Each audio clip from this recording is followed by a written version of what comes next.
observance at the World War II Memorial on the National Mall. These veterans served on the home front across the Pacific and European theaters.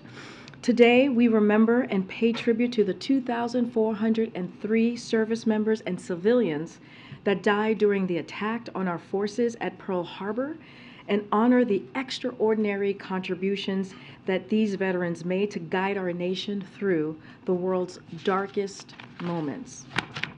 I'd also like to offer an update on open enrollment. As of today, nearly 5.5 million signed up for healthcare through the ACA marketplace since the start of open enrollment last month, a continued record-breaking pace for enrollment in quality, affordable health care.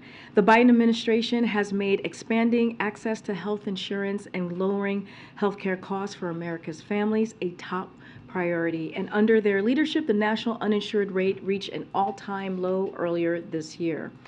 Thanks to the Inflation Reduction Act, which congressional Republicans want to repeal, 4 out of 5 consumers can find a plan that costs $10 or less a month. Additionally, 13 million Americans will continue to save an average of $800 a year on coverage. Open enrollment continues until January 15, 2023 for states using the healthcare.gov platforms. Americans without health insurance or those who need to renew it for 2023 should go to healthcare.gov between now and December 15th to ensure that their coverage begins on January 1st, 2023. We've also got some really good economic news that I know you all are excited about. Gas prices have now hit their lowest levels since January. The national average is $3.36 per gallon, down about $1.66 per gallon since June, and about 18 cents below where they were when Putin invaded Ukraine. In 11 states, the average gas price is $2.99 or less. That decline is saving Americans' families with 2 cars about $170 a month. President Biden committed to addressing Putin's tax hike at the pump, and he is doing just that.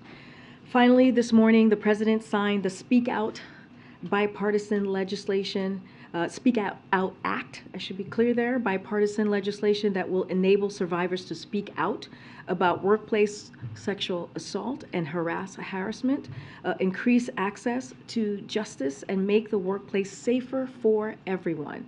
Today's bill was passed thanks to to the extraordinary leadership of Gretchen Carlson and other survivors and advocates, as well as Congressman Lois Frankel and Sherry Bustos and Senator Kristen Gillibrand and Mazi Hirono. 1 in 3 women report having faced sexual harassment in the workplace, and people of color, low-wage workers, and LGBTQI+ individuals are also disproportionately impacted. Disproportionately impacted. The threat of legal retaliation can silence survivors while allowing predatory workplace behavior to continue unchecked. The Speak Out Act creates a critical national standard empowering survivors by prohibiting the enforcement of pre-dispute non-disclosure agreements, those are NDAs, and non-disparagement clauses in cases of workplace sexual assault or harassment. This bill builds on the Ending Forced Attribution of Sexual Harassment, Sexual Assault and Sexual Harassment Act, which the President signed into law earlier this year, which made it easier for survivors of sexual assault and harassment to bring suit in court and to avoid being forced to arbitrate their legal claims. Together, these laws help protect the safety and well-being of American workers and make our workplaces safer, fairer, and more just. With that, oh, hi, Josh, how are you? I haven't seen you in a long time. You said that last time. I feel like I don't see you enough. Clearly I miss you. I have 1,000 questions for you. Go for it. Shocker. 2 subjects. Okay, Josh. On the Georgia Senate election, with Senator Warnock's re-election having 51 Senate seats, what does that mean for possible changes in how the White House approaches its policy agenda and confirmation process?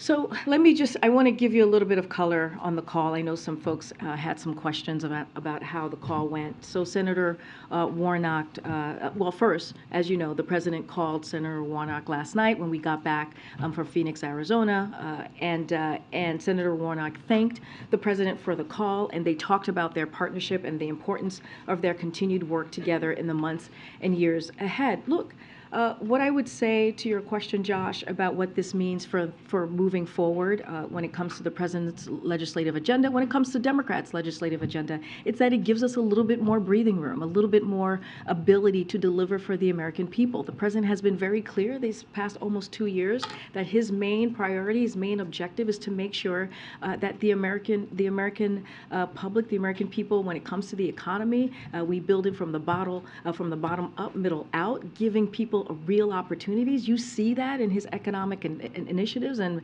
priorities, his plans. When you see the bipartisan infrastructure legislation, the Inflation Reduction Act, which I just mentioned at the top, and when you think about the American Rescue Plan, the first big piece of legislation that this president passed with only Democratic votes, which met the moment that he walked into with an economy that was really tanking, and he helped make sure that people got shots in arms, helped the economy get back on its feet, and we've seen these successes, which in the last two years. Again, this is going to give us a little bit more of that breathing room to get things done, to continue to move forward with what the American people want. And they were very clear in the midterms. What the American people want is they want to continue the agenda that the president had the last 2 years. And then, secondly, on the National Defense Authorization Act, it doesn't include a military COVID vaccine mandate. Is the president's objection to removing that mandate so strong that he's willing to veto the NDAA? So let me just first say, I'll answer that question, but I do want to make a few points here. So I don't want to get ahead of the process. As we know, there's the conference language. There's still the legislative process that has to move ahead on this. And so again, I'm not going to get ahead of the vote, or I'm not going to get ahead of the president. But every year, as you know, the NDAA has some provisions we support and some we do not.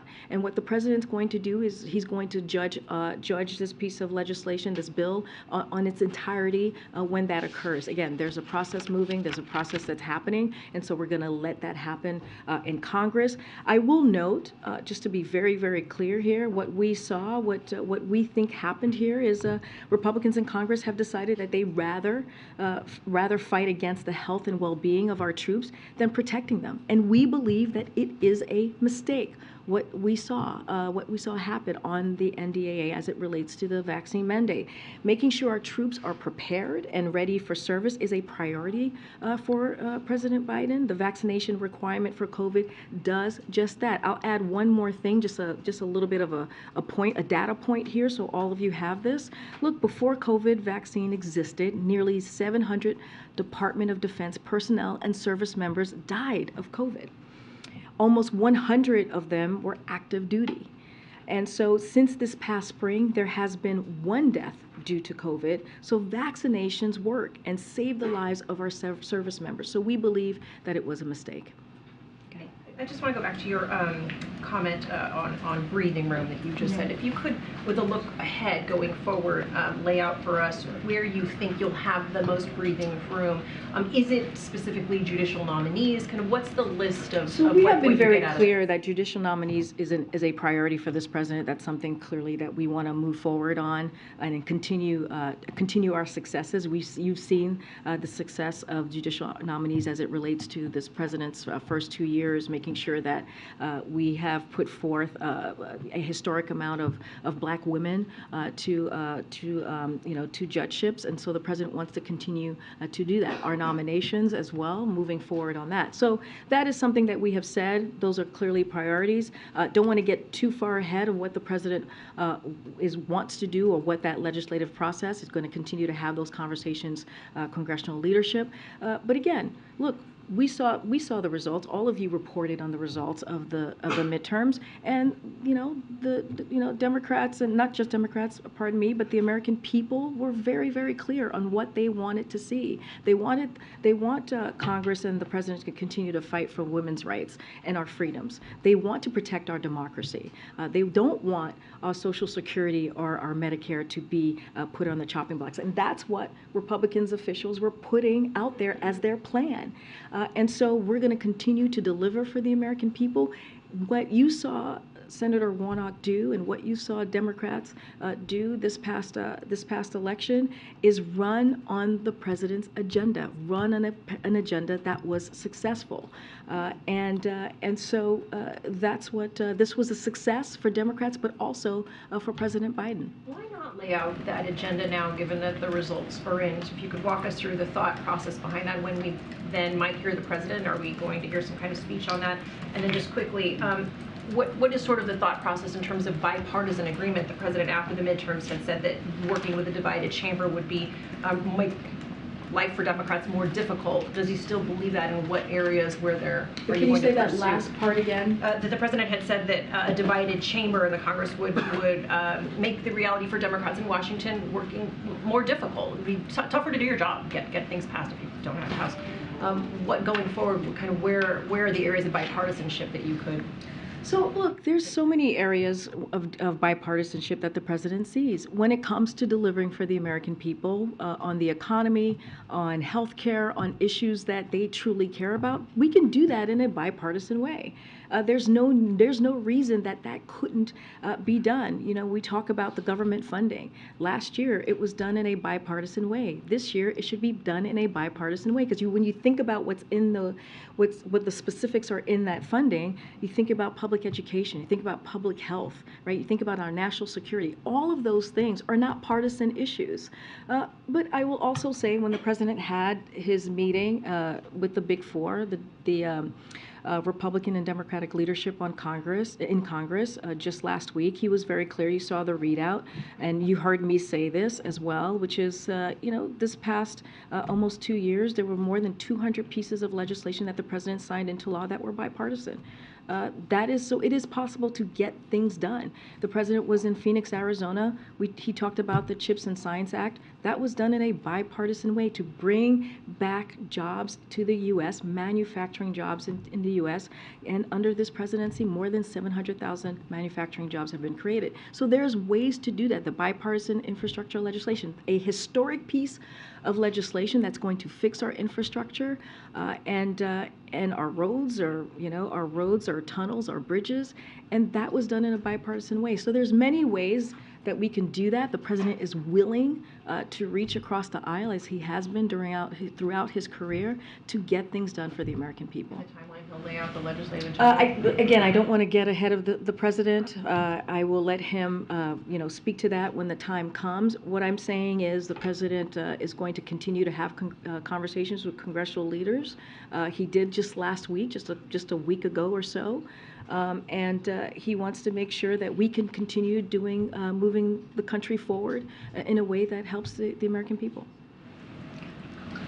Thanks, Karine. So the deadline for Biden to decide whether to declassify thousands of documents related to the assassination of John F. Kennedy is looming. It's December 15th. Is that declassification still on track, or will the administration seek to extend? I don't have an update for you on that particular question on declassification of those documents. Once we have more to share, we certainly will. I don't have anything to preview at this time. One more thing.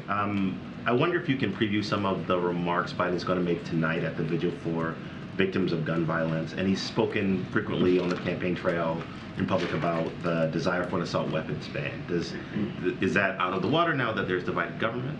There's 51 Democratic senators now, so that matters. Like I said, it'll make things a little bit easier. But yes, to your point, it is a divided government. But look, far too many Americans are losing their lives and loved ones to gun violence. We are seeing communities being broken up, families being destroyed because of gun violence. And so tonight, the president will join survivors and families impacted by gun violence to deliver remarks at the 10th Annual National Vigil vigil for all victims of gun violence. The vigil is a service of mourning and loving remembrance for all who have fallen victim to the ongoing epidemic of gun violence in America. As you all know, as you just mentioned, a little bit about the assault weapons ban, but also the president signed the most significant gun safety legislation in 30 years this summer, but he feels it's not enough. He believes that we need to do more, and he's been very vocal about that these past several months. He continues to call for an assault weapons ban to be passed by the Senate and send it to his desk. So he's never going to stop showing up. He's never going to stop talking about this. He believes that speaking up and making sure that the American public is aware what his priorities are is important as well. And look, and fighting for the scourge of gun violence that is killing our kids, leaving holes in our families, and tearing up communities, tearing our communities apart. So he's going to continue to speak to that. In the wake of the midterms, the president's traveled to 2 states that were critical to 2020, but also where Democrats did quite well. In Michigan and Arizona, should we expect a trip to Georgia anytime soon? Don't have anything to preview at this time on any trips that the president will be having in the next couple of weeks. Of course, we've been to Georgia many times during even this presidency, and always look forward to going back, but don't have anything to preview at this time. Can I ask on the funding negotiations? Republican leader McConnell yesterday made pretty clear that they hadn't made any significant headway on any of the major issues, including the top line. And said that would likely lead to a CR if it didn't change soon. How does the president view his role in these negotiations? I understand the critical role Shalonda plays. I understand there are House Democrats, Senate Democrats, House Republicans, Senate Republicans. Given the timeline here, what does the president view as his role, his necessity here? Yeah, well, look, just last week, as I was mentioning, when he met with congressional leadership, that was part of the readout that we provided to all of you, is how important it is to get this government funding done. He believes, and I just stated this moments ago, he believed that we were able to do this in a bipartisan way last year, and we should be able to do that in a bipartisan way this year. We have the time to get that done. And to your point, yes, our OMB director, Shalonda Young, is leading the process. She knows how to get this done. She knows how to reach across the aisle to make sure that we deliver for the American people. These are not partisan issues. These are real critical issues that we're talking about. We're talking about the different specifics of the government funding that matter to the American people. So, like I said, the president spoke to leadership last week. It was part of the readout that we provided to all of you, and he'll continue to have those conversations. Just real quick, is the administration at this point opposed to any CR into next year? Look, I'm not going to get ahead of what's happening right now in Congress. What we believe is that we should be able to have an omnibus bill like we have done in the past, and it should be bipartisan, and we have enough time to get that done. Okay. Thanks, Karine. Is the White House following the events in Germany in which 25 members of the far-right group were detained for planning to overthrow the state? And is the U.S. offering any help or intelligence gathering on that? So we applaud the German government and its law enforcement and special forces for their diligence in combating violent extremism and keeping their citizens safe and their government facilities secure. We would refer you to the German government specifically and law enforcement authorities for questions about the investigation specifically on that. We remain in close contact with our government counterparts and are standing by to assist if asked. Also on foreign policy, is the White House concerned about Belarus moving troops? Is there concern that might be the opening of another front in Russia's war against Ukraine? So look, we have been very clear about what Russia is doing, right? We've been very clear that it is important to stand with the Ukrainian people. It is important for us to help the Ukrainian people fight for their democracy, fight for their freedom. And that's what we have done. That's what the president has done along with our partners and allies and bringing NATO together in a historic way. And so that's what we're going to continue to do. And we're going to be very clear and loud about that and say that we applaud what the Ukrainian people are doing.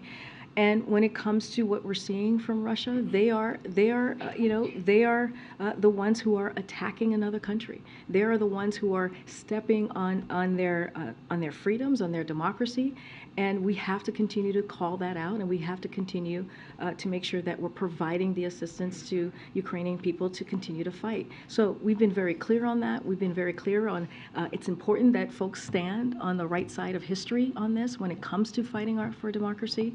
And I'll leave it there. But on Belarus specifically? So don't have anything specifically on that. I have not seen the reporting on Belarus. It would not be surprising, as I remember you all reported on Belarus very early on in this continuous war. But again, the president has been very clear. It is important to stand with the Ukrainian people as they're fighting for their lives, as they're fighting for their democracy and their freedom, and being on that side of history is incredibly important. Thanks, Karine. I want to follow up on the vigil that the president's going to attend tonight. In the wake of the mass shootings in Colorado and Virginia, the president said he wanted to revive his push for the assault weapons ban. Where does that stand? Is he going to push for that in the lane back? So, look, just speak a little bit to why the president continues to talk about this, and I spoke about it just a moment ago. He believes that it is incredibly important as president for him to continue to speak to this, for him to continue to put this at the forefront, the importance of getting the assault weapons ban. And he is grateful for the bipartisanship that we saw just months ago on getting that gun reform to really fight gun violence, something that we hadn't seen in 30 years, but he believes we need to do more. It's not just the legislation, it's also the work that he has done throughout his administration. The president put out the Safer America Plan, which is a roadmap for additional actions needed to reduce gun crime. As part of that, the president continues to call, again, for assault weapons ban to be passed by the Senate, and he believes that is one of the best actions we can take to reduce gun violence and save lives. And the president feels very strongly about that. And whether it's in the next 3 weeks or beyond, the president is not going to take his foot off the gas pedal on getting that done. Again, he's going to continue to talk about that. He's going to continue to make sure that it is a priority for his administration and be very clear with Congress on how important it is to move forward with this. When we saw the assault weapons ban in place 30 years ago in 1994, when the president was very much a big part of getting that done, we did see crimes go down as it relates to that particular bill. And once it's sunset, 10 years later, we saw an increase. So he's going to continue to fight for it. And I hear what you're saying in terms of the timing. I guess part of me is curious about the mechanism. I had a chance to interview incoming Congressman Maxwell Frost, who of course made it a key part of his platform to fight against gun violence. And he has called for a vote on the assault weapons ban in the Senate, saying, quote, "I think it's important to put it up for a vote even if it doesn't pass, because it gets people on the record." And I wonder if the president shares that perspective, that it is worth putting it on the floor for a vote, even if we don't have enough votes. I understand what is being laid out and said to me. Look, the president believes that we need to get something done. That's what he wants. He wants to make sure. Look, he wants to see the Senate get it done. He wants to see obviously a vote in the Senate. He wants to make sure, he wants to see the assault weapons ban get done, and he believes that is what's going to save the lives of families and communities across the country. And I just want to ask you about the anti-Semitism forum. The second gentleman said today there is an epidemic of hate facing our country. Let me be clear, words matter. People are no longer saying the quiet parts out loud. They are screaming them. Obviously very powerful words. I'm wondering what, if any, actions the White House, the president, thinks can and should be taken to deal with this issue. Look, the president has been very clear. I was talking to him about this earlier today, and look, he said what I've always said here is silence is complicity. Right? And that is true. And we need to speak out against hate, bigotry, anti-Semitism, and Holocaust denial are disgusting and have no place in America, period. Let's not forget in 2017, the president put forth an op-ed that talked about what he saw in Charlottesville and the hatred, the anti-Semitism that we saw, that you all reported on. And so he has been consistent on calling that out, talking about the soul of our nation, talking about how important it is to really speak out against this type of hate that we're seeing. Given how critical it is to the president, why didn't he attend today? Why didn't he make remarks? Look, here's the thing that I want to be really clear about. Again, I just talked about 2017, how the president has been out front. He was out front as a former vice president. He put out, again, an op-ed being out front on this critical issue and what we were seeing, and someone lost their lives, right? Someone lost their life on that day. When he decided to run in 2019 to be president, he talked about the soul of a nation. He talked about the increase of hate and what he was seeing. And there's been many times at this podium and many times this president himself has called out the bigotry, the anti-Semitism that we have been seeing, and he'll continue to do that. I talked about this, how important it is for the second gentleman because of his historic role and how he belongs to the Jewish community and how important it was for him. And again, he represents the administration. He is the second gentleman. But look, just a couple of things I do want to lay out what we have done. At September's United We Stand Summit, our administration announced a series of actions and commitments to take on hate-fueled violence. President Biden has established the first ambassador-level special envoy to monitor and combat anti-Semitism and appointed the renowned Holocaust expert to the role. So these are actions that he has taken most recently in the last almost 2 years, and I think that shows his commitment to this issue, that shows his commitment in fighting anti-Semitism and fighting hate. What about the Biden administration? Thanks, Karine. Senator Manchin now has an amendment to the NDAA he's hoping to advance on the floor for his permitting reform provisions. Does the White House continue to support the effort at this stage? So the president believes we must pass the permitting reform bill so that the U.S. can realize the benefits of the historic investments in the Inflation Reduction Act and the bipartisan infrastructure law. He supports permitting reform. As I said just a couple days ago, we will continue to work with Congress and find the best path forward so we can enact this bill. So it is a priority for this president. If I could just follow up to your answer to Josh's question, and I think John Kirby said the same thing this morning, that it was a mistake for the provision rescinding the vaccine mandate to be included in the NDAA. But specifically, Josh asked you if the president would veto the NDAA if the provision remains. Is the president threatening to veto the NDAA? I just answered that question, which was there's a process in place. We talked about the conference language. There's a legislative process that has to go forward, right? I'm not going to get ahead of votes. I'm not going to get ahead of what that process is going to look like. The president's going to look at the NDAA in its entirety and make his judgment on that. And I'm not leaning any way here. I'm just laying out the facts of how this works. Okay. Thanks. Karine, following up on Kristen's question about the assault weapons ban push from the president, he said specifically on Thanksgiving that he was going to count the votes to see if there were enough votes to do anything during the lame duck. Has he counted the votes? Has he made any determination?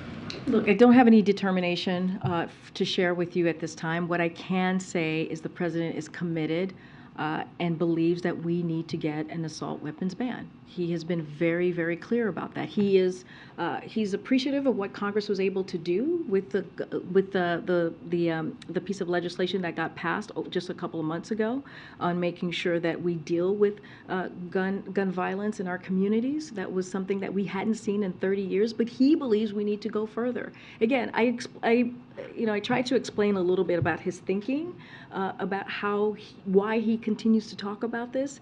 He believes it's important for him as the President of the United States to have this conversation, to put this at the forefront and continuing to do this because we're seeing what gun violence is doing and how it's destroying our communities and what it's doing to our communities. Do you expect him to make a determination on votes in the lame duck in the near future? Look, there's a lot happening, right, in the next couple of weeks. I just said whether this happens in the next 3 weeks or beyond, this continues to be a priority for this president. Is the administration following the situation in Peru where the president says he is going to dissolve the Congress before a third impeachment vote? Do you have any response or comment to that? So So we've seen the reports, and I believe the NSC team is looking at that.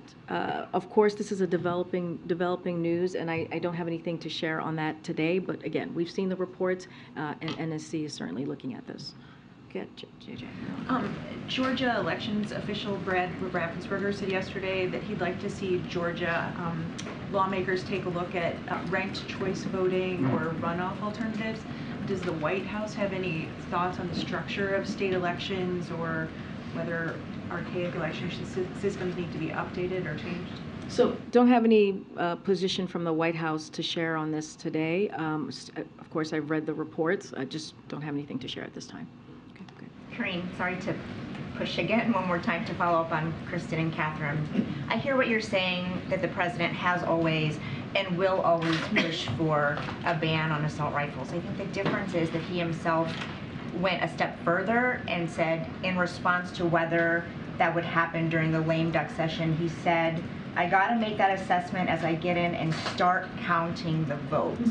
So I guess my question is, I know you said a determination hasn't been made, but has he started counting the votes? Are there conversations between him and lawmakers about where they stand? So look, the president has always been very clear to lawmakers that he has conversations with how important it is to get the assault weapons ban done. That is something that has been continuous, and that has happened across his administration, across a couple of months of his administration. That will never stop. You know, I get the question, and I just answered it and said, don't have a determination for you at this time. But what I can say is, it doesn't matter if it's the next 3 weeks or beyond, the president is going to continue to fight for this, right? This is something that is very personal to him. This is something that he worked on as a senator and got done.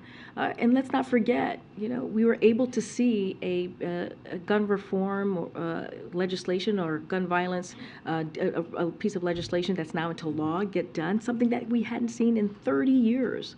And it was done in a bipartisan way. So the president's going to continue to fight for this. He believes that getting this done, getting the assault weapons ban, is going to save lives, and is going to save communities. And so he's going to put this at the forefront, continue to talk about it, and work very hard to get that done. Question to him was specifically about these next 3 weeks. I hear you, and I just answered that question. Can you just tell us whether that process has started to count the votes? Look, I don't have anything else to preview for you, or if that process has occurred or happened. I hear what you're saying. I am telling you it is a priority for this president. He's going to continue to fight for this, whether it's in the next couple of weeks, right, of this legislative session as we're coming to the end of the year, or beyond.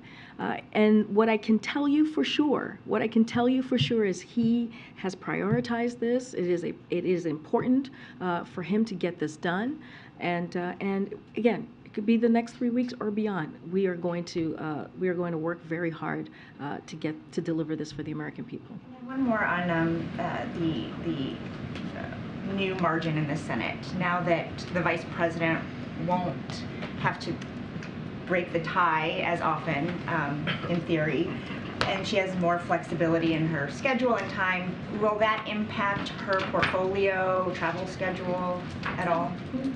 I mean, I don't believe so, no. Yeah, I would reach out to her team specifically, but I don't believe so. Let me just say, the vice president has been a great partner of the president this past 2 years. The successes that they both have had in the clearly Biden-Harris administration on getting things done for the American people when it comes to the economy, when it comes to lowering costs, when it comes to fighting inflation, and that is something that we're going to continue to do. We just talked about the gun violence reform legislation that was passed just a couple of months ago. All of that was done in partnership with the vice president, and he appreciates all the work that she has done on these issues. Thank you, Karine. The White House and the president were very vocal about Georgia's new election law when it was signed in March of 2021. And the big argument from the White House was that it would suppress voting.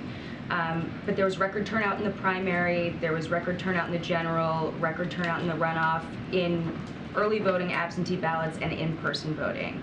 So is the DOJ going to drop their lawsuit against the state? I can't speak to DOJ's actions and what they're going to do. The president, though, called it Jim Crow in the 21st century and a blatant attack on the Constitution. So does he still see it that way? I'll say this, I'm not going to speak to the Department of Justice legal actions. That's something for them to speak to.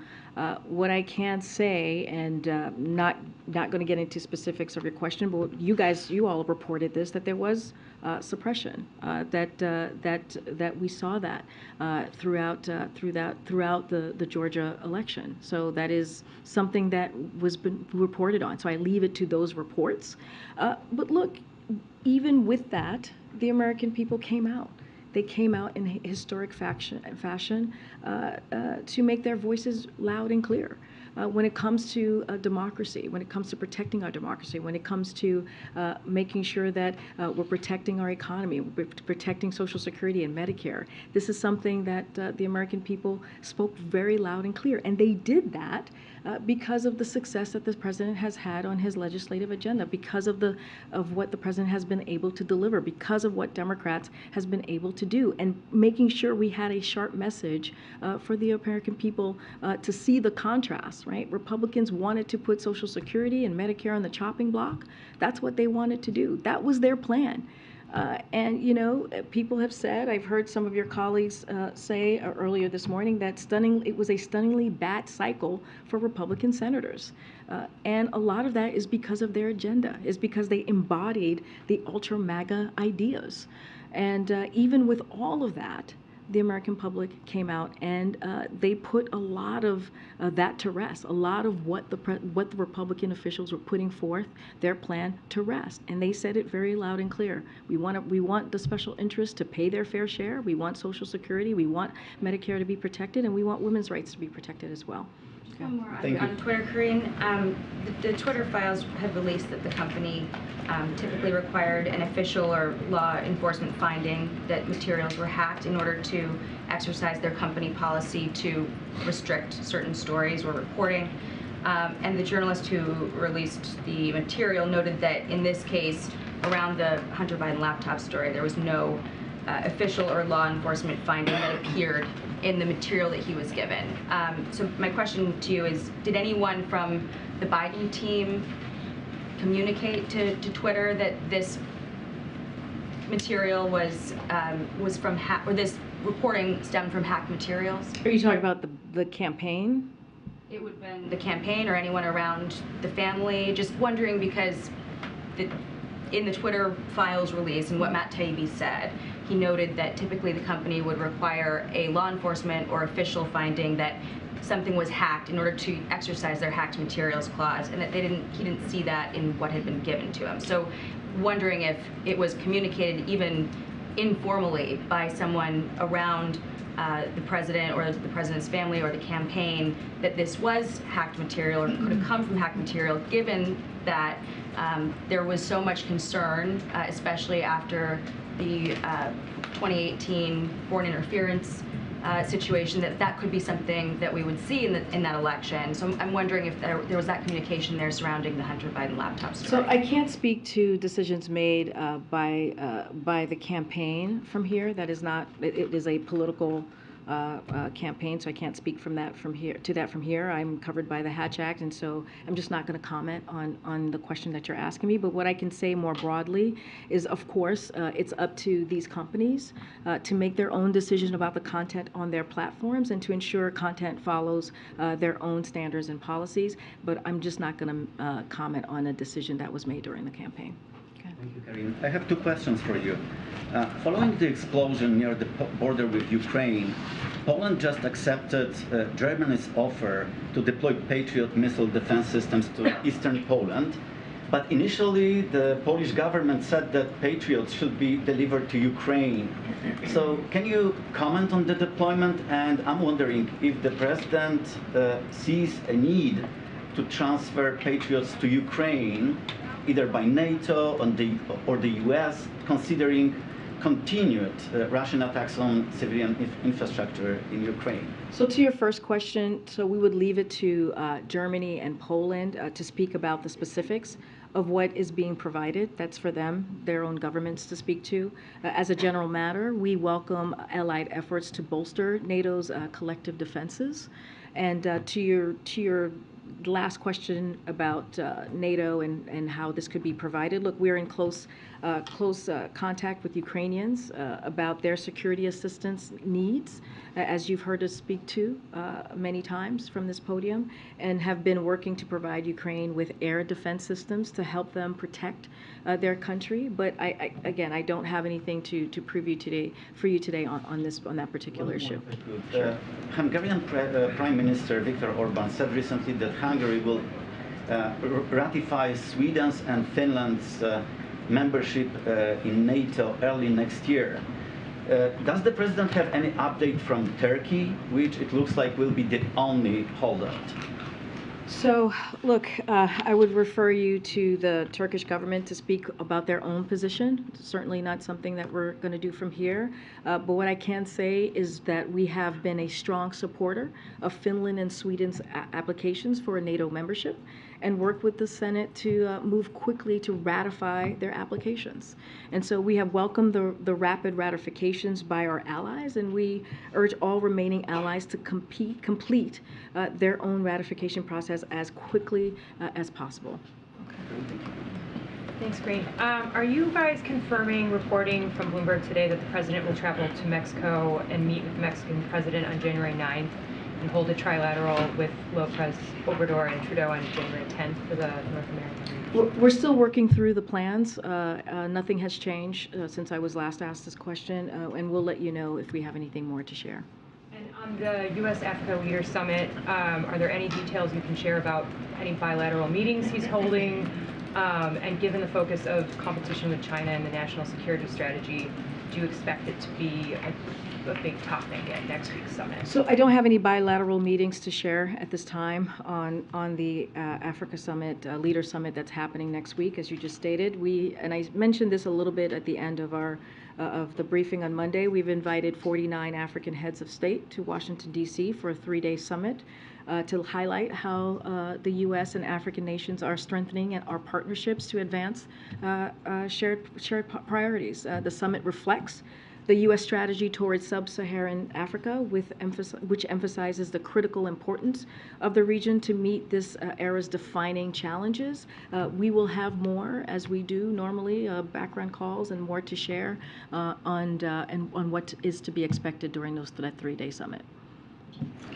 Thanks, Karine. My colleague had asked you on Monday about the drug shortages question, and just wanted to follow up on that. Is this something that the president has been engaged in? Has he been briefed on medicine shortages? So let me just say this and share where we are. So as I've said, as you mentioned on Monday, I was asked by your colleague, I believe Ben, the administration is closely monitoring for the possibility of any national shortages. Medicine shortages are not uncommon and is closely monitored and led by FDA and HHS, who are experts on this, right? This is their focus. Health officials are in close communication with manufacturers around these medicines.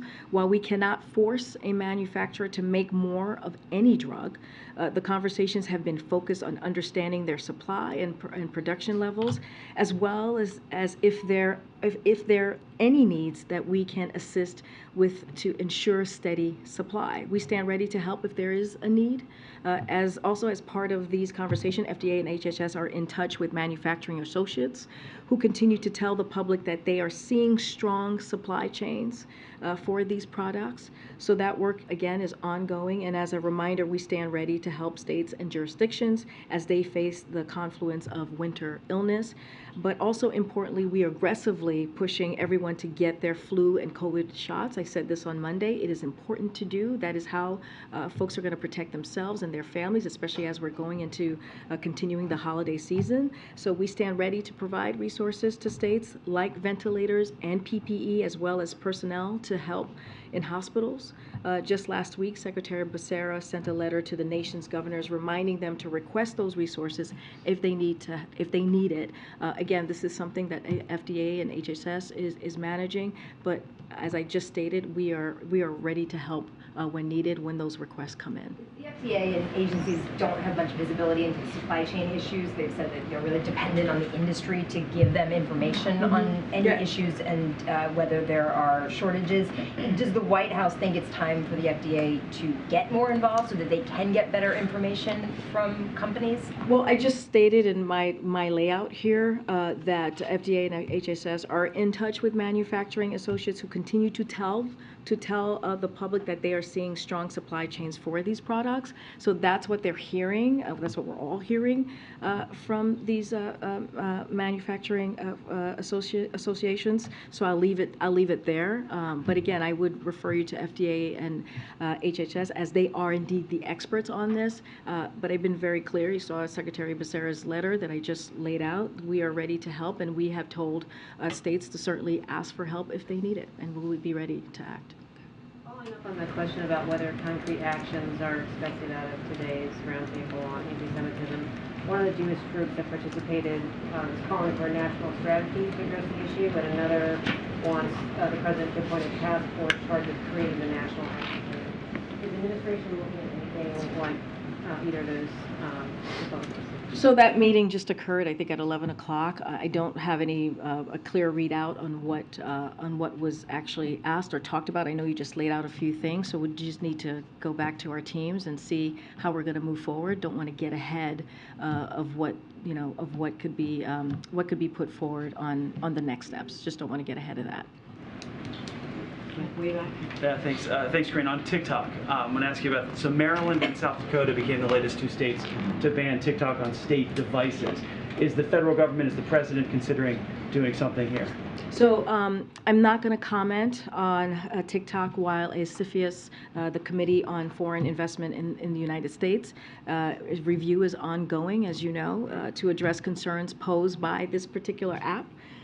Generally speaking, the Biden administration is focused on challenge of certain countries, including China, seeking to leverage digital technologies and America's data in ways that present unacceptable national security risk. But again, I'm just not going to comment on an ongoing review. Just one more on President Xi is now in Saudi Arabia speaking with the king and the crown prince. There was much fanfare around his visit. Does the president feel slighted at all with his visit, which didn't get as much pomp and circumstance? I'm sorry, say that one more time. So there were dances and fanfare around the visit from President Xi coming in. The president didn't get the same kind of reception in Saudi Arabia, and I'm wondering if there's any slight... They met in Bali, right? I'm talking about when the president went to Saudi Arabia to visit the MBS and the Crown Prince. And so your question is? So the question is, does he feel slighted that there wasn't the same kind of fanfare? No, not at all. We're going to keep moving. Go ahead. First on NDAA, something that wasn't in the draft that got released today is legislation to prevent a future president or President Biden from imposing a Schedule F and moving gobs of civil servants into the accepted service. Would the president, I won't ask you if he would veto the NDA without it, but would the president support or encourage adoption of an amendment to prevent this from happening in the future? It was one of the first things he did as president. So look, I want to be very clear. It's still, this is still in process. We know, one thing very clearly with is the vaccine mandates, and there's still a process going, a legislative process going. Don't want to get ahead of that. So just not going to comment right now as there's negotiations and this piece of legislation is still moving through the process. Second, there are reports in the last day or so that the president is poised to appoint a new Northern Ireland envoy, but that envoy would focus more on economic development than the Brexit Northern Ireland Protocol border situation. If the envoy will not be focused on that, does the president plan to get more involved to ensure a smooth implementation of the Good Friday Agreement? The 25th anniversary is coming up in a matter of months. I'm not going to get ahead of the special envoy and what their what their purview is going to be or not be. I'm just not going to get ahead of that. Okay. Thank you, Karine. I just wanted to follow up on TikTok. I know you said you can't comment, but the U.S. business operations of the company have effectively been in question for nearly 3 years, and I'm wondering at what point you think there might be an outcome one way or another on whether it can operate here. I'm just not going to comment on an ongoing review that CFIUS is doing. As you know, the review is ongoing to address the concerns posed by the app. I'm just not going to comment from here. The FBI director has said publicly on Capitol Hill that it does pose a national security concern, but company executives said just yesterday they believe they're on a path to resolve those concerns. So does the administration have a view on whether those concerns can be resolved? So look, I talked about the challenges that are certain that we're currently seeing. So I can say this more broadly, that we're taking the steps we can to address these types of challenges. For example, President Biden issued the first ever presidential directive defining additional national security factors for CFIUS to consider in line with this administration's national security priorities, like protecting America's sensitive data. And last year, President Biden put forward an executive order to protect Americans' sensitive data from collection and utilization. The Commerce Department, with interagency support, is working to implement this EO and utilize other related authorities, and we will continue to look at other actions that we can take on this matter, but I'm just not going to comment on this specific issue. On voting rights, are there any specific elements of either the Electoral Count Act or the John Lewis Voting Rights Act that the White House is seeking to add on to any year-end spending bill? Can you say the first part of your question? On voting rights. Voting rights has obviously been a huge priority of this administration, and there's a suggestion that there could be some type of voting rights push here in the final weeks of the year, that some elements of existing legislation could be added on to a year-end spending bill. Has the White House been discussing this with leadership? So I've spoken to this a little bit about the importance of the president supporting the electoral piece. I don't have anything else to share on that. We're going to let Congress continue to negotiate and move forward with how they're moving the next couple of weeks, but don't have anything specifics. I haven't seen any language or anything specific about what you're asking on voting rights and others. All right, I'll see you guys tomorrow. Thanks, everybody. Yeah. Karine, why were some members of the press corps not invited to the holiday reception next week?